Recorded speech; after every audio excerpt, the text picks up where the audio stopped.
Hey tubers, it's Mopar's the only one. I got the Dynamark project out. Last night my neighbor came over and he was helping me with it because I'm not really that good at wiring things up, except for like I can put lights and stuff on, but when it comes to a starter circuit I can't. I've just never done it before. So, but he helped me with that last night.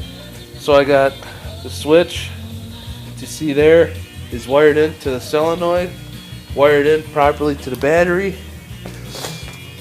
and wired up to the starter. That starter was solid as a rock when I got it. I mean, this thing wouldn't turn at all. It was just a bear. But as all of you know who have been keeping up with this project, that I ran exhaust on it about a month ago, and I didn't touch it since I ran the exhaust because the starter was locked up and I didn't know how to do that.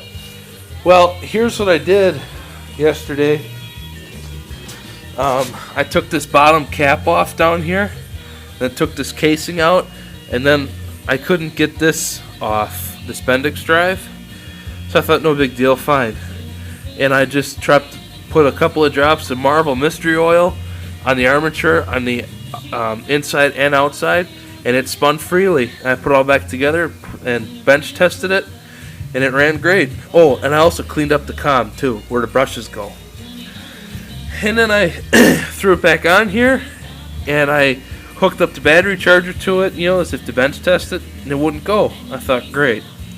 So then I figured, alright, I have to wire it in.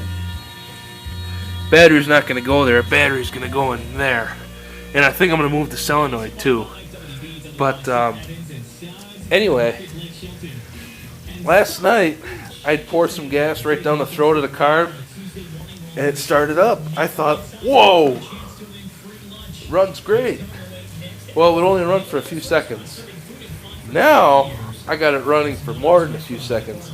We put some gas in my little soda can there, and I'll start it up for you guys.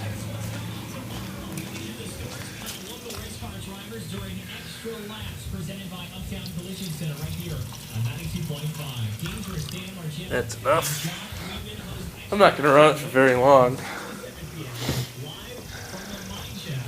Let's see.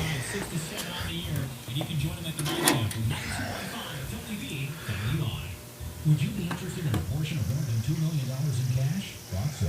That's the patronage refund. Hold on a second. Excuse me for the bad view. I'm trying to do all this one-handed. Okay. I got it gassed. Ready to go. Let's see if I can hold this guy until I get her started.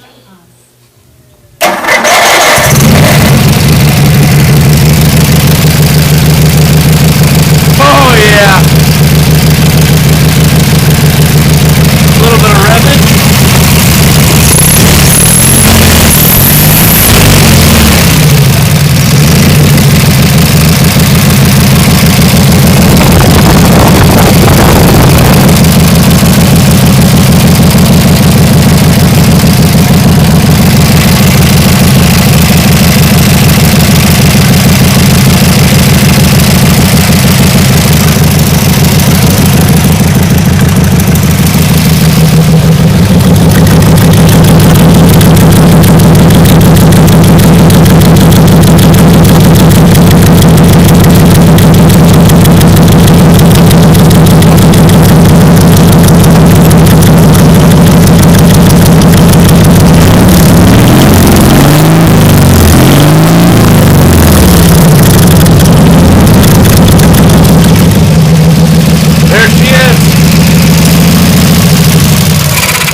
Another update too on my truck, which you see out there, is that I was cleaning it out on Saturday morning, and my CB, as you guys can see here, started smoking out of the blue. I didn't even turn it on Saturday morning. It just poof, burnt up. Well, that same neighbor that helped me with this yesterday looked at this and found out that there was a part that whoever soldered this thing at the factory did a bad job at doing it.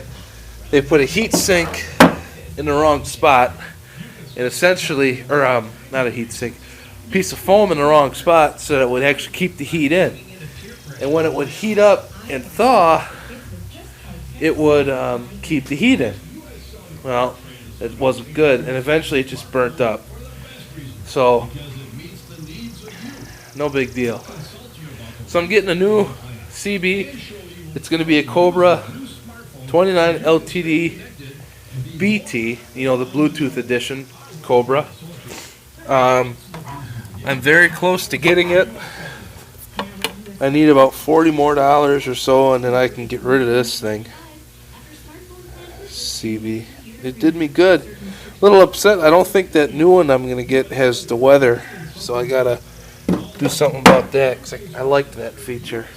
But it's $190, and I'm accounting for tax, so I'm going to need about $200.